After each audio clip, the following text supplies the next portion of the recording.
Picture this. You're Marcus Flavius, a stonemason from the Roman hills, when a messenger arrives bearing Emperor Caligula's seal. The emperor himself wants you for a secret project within the palace. The pay? Enough to secure your family for generations. Pride swells as you follow the guards, thinking you're about to build something magnificent. But what you don't know? You're being led to hidden chambers where Caligula indulges in appetites so twisted, even Rome's elite whisper about them. You'll be asked to make modifications, hidden passages, reinforced walls, drainage systems that reveal a horrifying truth. Many before you vanished rather than finished the job. Tonight, you begin constructing spaces designed for the systematic breaking of human spirits. But before diving into these forgotten stories, consider subscribing for more hidden truths of history, and let me know where you're listening from in the comments. To truly grasp the horror Caligula unleashed, we must understand the man himself. How did absolute power corrupt a promising young prince into history's most twisted ruler? Born Gaius Julius Caesar Augustus Germanicus in 12 AD, he was destined for greatness, son of the beloved general Germanicus.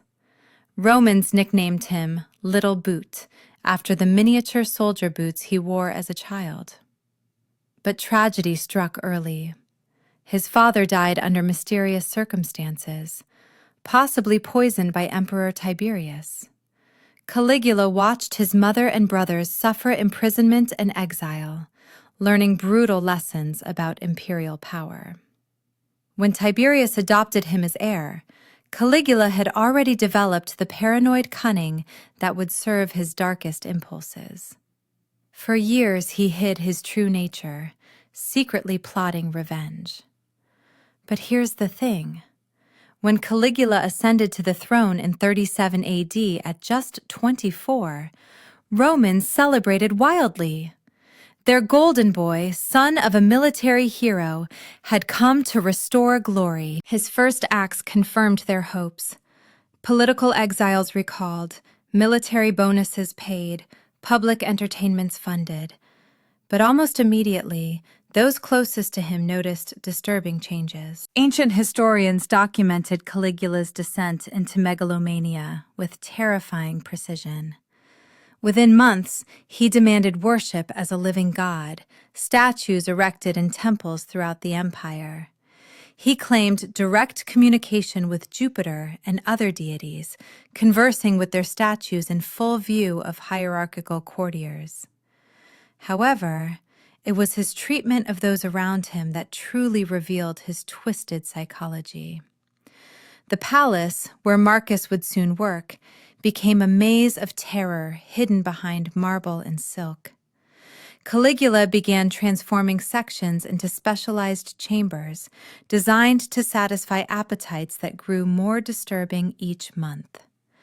Contemporary accounts speak of rooms with elaborate restraining devices, slanted floors for easy cleaning, and soundproofed spaces where screams couldn't escape. What made Caligula's cruelty so horrifying was its systematic nature.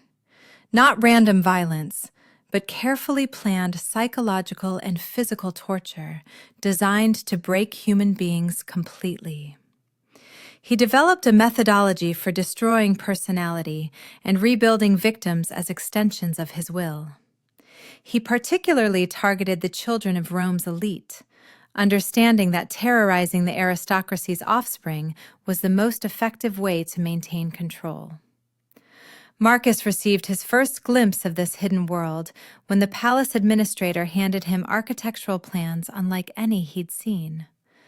The blueprints showed interconnected chambers deep within the palace, each designed for specific purposes the administrator refused to explain. Walls were to be reinforced with lead sheeting to prevent sound escaping. Hidden passages would allow discreet movement between rooms. Most disturbing, elaborate drainage systems were to be installed, designed to handle what the plans euphemistically called Ceremonial liquids. The first chamber Marcus was instructed to modify had been a simple storage room, but the renovations would transform it into something indescribable. Rings were to be mounted in the walls at various heights, some for adults, others clearly for much smaller individuals. The floor was to be rebuilt with a subtle slope leading to the new drainage system, while the ceiling was to be fitted with elaborate pulley mechanisms that served no architectural purpose Marcus could understand.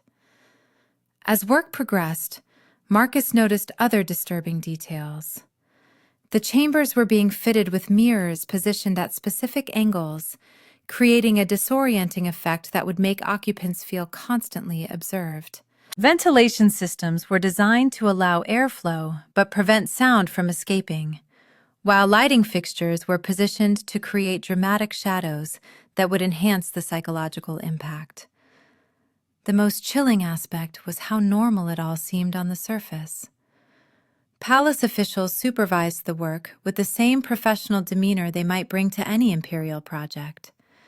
Materials were requisitioned through standard channels. Payments were made according to normal procedures. Only the specific modifications revealed the true purpose. Marcus learned from other workers that this wasn't Caligula's first such project. The emperor had been gradually expanding his private chambers for months, each new addition more elaborate than the last. Older craftsmen whispered about previous assignments that had left them deeply disturbed. Rooms fitted with specialized furniture designed for restraining rather than comforting. Chambers with walls covered in materials that could be easily cleaned after violent activities. And spaces designed more for breaking human spirits than for any conventional purpose. The second chamber Marcus worked on revealed even more disturbing details about Caligula's systematic approach to human suffering. This space was being converted into what the blueprints labeled a, quote, 2, fitted with facilities for bathing and grooming that seemed innocent until you noticed the restraining mechanisms built into every surface. Bronze fixtures were positioned to allow occupants to be secured while being cleaned, while specialized tools were stored in wall-mounted cabinets that could be locked to prevent access by unauthorized personnel. Ancient sources describe how Caligula had developed elaborate rituals around the preparation of his victims, particularly targeting the children of noble families who were brought to the palace under various pretexts. Young boys might be told they were being honored with positions as imperial pages, while girls from aristocratic families could be summoned for what were described as educational opportunities or cultural exchanges. The preparation chambers allowed these innocents to be systematically processed according to the emperor's specific requirements. Contemporary accounts by palace staff who later testified before the Senate reveal the horrifying efficiency of Caligula's operation. Victims would be brought to the preparation chambers where they would be bathed, groomed, and dressed according to the emperor's particular preferences for that day's activities. The process was designed to be psychologically devastating, stripping away the victim's sense of identity and autonomy before they were even brought before the emperor himself. The third chamber presented Marcus with his most disturbing assignment yet. This room was being fitted with what the plans called presentation platforms, raised areas surrounded by seating arrangements that would allow multiple observers to watch whatever occurred in the central space. The platforms themselves were fitted with mechanisms that could adjust height and angle, while the surrounding seating was arranged in tiers, like a miniature amphitheater, designed for the most intimate and horrifying performances. Historical records suggest that Caligula had begun forcing members of the Roman elite to attend these private exhibitions as a means of ensuring their loyalty through complicity. Senators, military commanders, and wealthy merchants would be invited to witness the emperor's treatment of victims, creating a network of shared guilt that made resistance virtually impossible. Those who expressed even the slightest objection would quickly find themselves added to the list of potential victims for future sessions. Marcus began to understand that he wasn't just building chambers for the emperor's private use, but creating a systematic apparatus for terrorizing Rome's entire ruling class. The carefully designed spaces would allow Caligula to demonstrate his absolute power over life and death, while forcing the empire's elite to participate in their own moral destruction. It was a masterpiece of psychological warfare disguised as palace renovation. The most technically challenging aspect of the construction involved creating spaces that could be quickly reconfigured for different types of activities. Walls were fitted with hidden panels that could reveal or conceal various devices, depending on the emperor's mood. Floors were designed with removable sections that could expose pits or elevated platforms as needed. Even the lighting systems were built to create different atmospheric effects, from stark brightness that would eliminate any possibility of concealment to dim, shadowy illumination that would enhance the psychological impact of whatever horrors were being inflicted. As months passed and the construction neared completion, Marcus began to notice changes in the palace atmosphere that filled him with growing dread. Servants moved through the corridors with the quick, nervous energy of people living in constant fear. Guards stood at attention with eyes that had seen too much, while palace officials conducted their business with the hollow efficiency of people who had learned not to think too deeply about their duties. The final chamber Marcus worked on was perhaps the most disturbing of all. This space was designed as what the blueprints euphemistically called a recovery area, but the specifications told a different story. The room was fitted with medical equipment that seemed designed more for prolonging suffering than providing healing. Restraining devices were built into every surface, while specialized tools were stored in cabinets that could only be opened by palace physicians who had sworn absolute secrecy about their activities. Contemporary medical accounts suggest that Caligula had recruited doctors who were willing to use their skills to keep victims alive and conscious through experiences that would normally result in death or unconsciousness. These physicians developed techniques for managing pain and trauma that allowed the emperor to extend his sessions far beyond what human endurance would normally permit. The recovery chambers allowed victims to be restored to the point where they could endure further abuse, creating cycles of suffering that could last for days or weeks. Historical records from this period reveal the systematic nature of Caligula's operation through administrative documents that survived in the imperial archives. Detailed schedules coordinated the movement of victims through the various chambers, while inventory lists tracked the supplies needed to maintain the facilities. Payment records show regular purchases of materials that had no obvious use in normal palace operations, but would be essential for cleaning and maintaining spaces where violence occurred regularly. The emperor's personal correspondence, discovered centuries later in sealed sections of the palace, reveals his own thoughts about these activities in language that chills the blood even across the centuries. Caligula wrote about his victims with the detached interest of someone conducting scientific experiments, noting their reactions to different treatments and making observations about the most effective methods for achieving various psychological effects. He seemed to view human suffering as an art form that he was perfecting through systematic practice.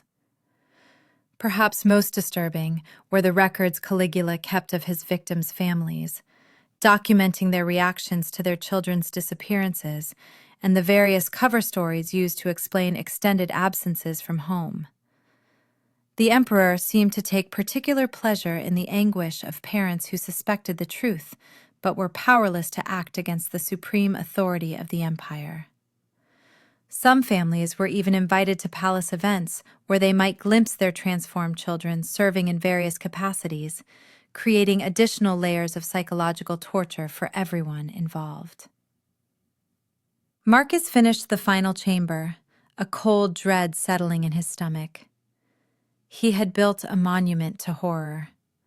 Soon, the screams of innocence would fill these halls, their only crime, catching the eye of Caligula, the most powerful and depraved man in the world. But to truly understand the depths of Caligula's madness, we need to understand the world he created. But back to Marcus. He stared at the polished marble, the soundproofed walls. Little did he know, these very walls would hide secrets so terrible they would challenge the very definition of human behavior. And the worst part? They were about to be put to use. Late 39 AD, Caligula, now styling himself as a god, publicly demanded worship. But his excesses had drained the treasury. His paranoia had purged Rome's best leaders. This was the backdrop for the chamber's opening. Contemporary accounts whisper of horrors unseen before, a new level of imperial cruelty. It wasn't just the violence, it was the system of abuse. Caligula's twisted disrespect and psychological torture. Fear seeped into every level of Roman society. Noble families, gripped by fear, began smuggling their children out of Rome, desperate to shield them from the emperor's gaze. But what made these chambers so effective? The answer is chilling. Methodical planning. Victims were processed according to schedules, maximizing Caligula's entertainment while minimizing discovery. Soundproofing, hidden passages, specialized cleaning systems. Everything was designed for secrecy and efficiency. Imagine the palace buzzing with a normal function, oblivious to the horrors unfolding below. But this reign of terror couldn't last forever, could it? Sources suggest the chambers operated for just 18 months before Caligula's assassination in January 41 AD. Hundreds vanished within those walls, few ever returning the same. Some simply disappeared from the record. Others were so broken they could no longer function in Roman society. The discovery of the chambers threw the new emperor, Claudius, into crisis. How could he address such horrors without destabilizing the empire? His solution? Deny everything. The chambers were sealed, their existence erased. Surviving victims and witnesses were quietly shipped off to distant provinces, their stories suppressed. And Marcus, along with the other craftsmen, were quietly eliminated. No loose ends. But some secrets refused to stay buried. Modern archaeological digs at the palace are unearthing evidence. Hidden passages matching ancient descriptions, specialized drainage systems, structural modifications hinting at activities far beyond flood-lined walls, soundproofing, proof of a systematic cover-up. But what did it all mean? Caligula's chambers didn't just scar its victims, it affected Roman society itself. The knowledge that the emperor could snatch anyone's children created an atmosphere of universal vulnerability. Noble families, once eager for imperial favor, lived in terror. Common citizens hid their children whenever imperial officials appeared. The survivors, haunted by their experiences, displayed symptoms we now recognize as severe trauma: inability to form relationships, nightmares, a profound distrust of authority. They were living reminders of absolute power's capacity for evil. What about those who worked in the chambers? Initially horrified, palace staff became efficient administrators of cruelty. Doctors, trained to heal, prolonged suffering. Even guards and servants found themselves complicit in unspeakable acts. Imperial records reveal vast sums spent on materials and supplies that had no connection to normal palace functions. Specialized furniture, medical equipment, cleaning supplies, disposal services, all shrouded in secrecy, purchased through intermediaries at inflated costs. When Caligula was finally assassinated, the chambers became priority number one for the new government. Claudius ordered everything sealed, all records destroyed. The official line? These spaces never existed. While rumors were dismissed as propaganda, the destruction of evidence was ruthlessly effective. For Marcus, the nightmare had only just begun. He had approached the project with pride. Now, he was haunted by what his skills had created. Some craftsmen suffered psychological breakdowns. Others took desperate measures to escape their complicity. The legacy of Caligula's chambers extends far beyond its brief operation, influencing our understanding of how unchecked power corrupts, the systematic abuse, the careful planning, the network of complicity. It all demonstrates how institutional evil can take root. Historians now see Caligula's chambers as the most systematic example of state-sponsored torture in the ancient world. Other rulers committed terrible acts, but few approached the methodical planning and operational efficiency of these hidden facilities. It was a unique achievement in the systematic application of human suffering. The chambers also offer a glimpse into Caligula's mind. Not just a mad tyrant, but someone with sophisticated methods of psychological manipulation and control. The attention to lighting and sound, the systematic progression of abuse, the involvement of family members, all suggest a mind that understood human psychology and used it for the most evil purposes imaginable. Today, the exact location of Caligula's chambers remains hidden beneath the imperial palace complex. Archaeological investigations continue to uncover clues, but the full extent of what was built and how it operated may never be known. Claudius's destruction was too thorough, yet the memory of those marble halls serves as a warning. The young boys and girls who disappeared into Caligula's chambers were casualties of a system that allowed absolute authority without accountability. Their suffering reminds us that the price of freedom is eternal vigilance. And the craftsmen, like Marcus, they remind us how ordinary people can become complicit in extraordinary evil through gradual compromise. Systematic cruelty requires not just evil leaders, but the participation of countless individuals who make small moral compromises that collectively enable great horrors. In the end, Caligula's secret chambers represent one of history's darkest chapters, a systematic assault on human dignity disguised as imperial entertainment. The marble halls may be silent, but their memory lives on as a testament to both human cruelty and human resilience. Even in the darkest moments, some spark of humanity survived. In the victims who endured,